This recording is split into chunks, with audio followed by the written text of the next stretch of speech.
Hey everyone, welcome back to the channel.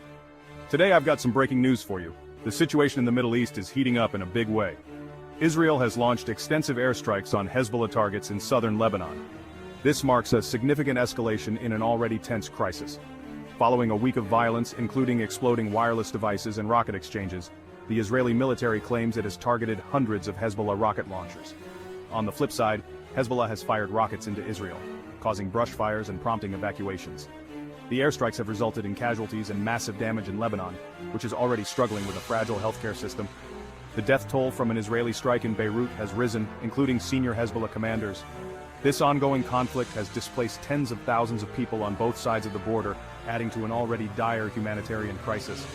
The international community, including the UN Security Council, has called for investigations and urged restraint from all parties involved. But Hezbollah has vowed to continue its retaliation against Israel, raising concerns of a broader regional conflict. The situation remains highly volatile, with tensions running high and fears of further escalation. In retaliation, Hezbollah launched rockets at an Israeli airbase. While most of the projectiles were intercepted by the Israeli military, the exchange highlights the escalating tensions. The U.S. has expressed deep concern and warned of a real risk of escalation between Israel and Hezbollah. Families of Israeli hostages killed in earlier incidents have called for the release of remaining hostages, emphasizing the human cost of this conflict. They are urging for a deal to secure the safe return of those still held captive.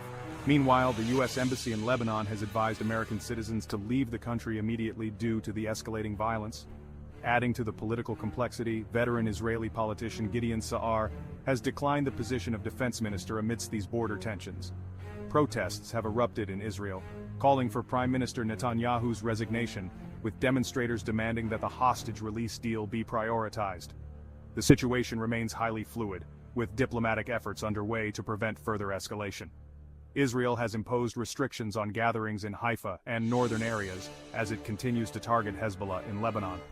The IDF has reported carrying out extensive strikes in southern Lebanon after detecting Hezbollah preparing to fire rockets into Israel.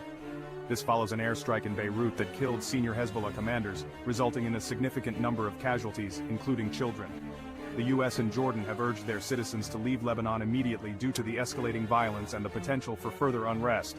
Cross-border fire between Israel and Hezbollah has intensified, with Hezbollah retaliating by targeting Israeli military positions. The situation remains volatile, with both sides exchanging fire and tensions running high. In response to the escalating situation, the IDF has announced new restrictions in northern Israel. These restrictions include limiting gatherings and ensuring protected spaces are available for work and education.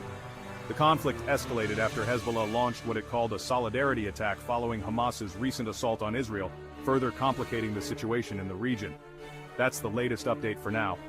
Make sure to subscribe and hit the bell icon to stay updated on this developing story. Thanks for watching. Stay safe out there.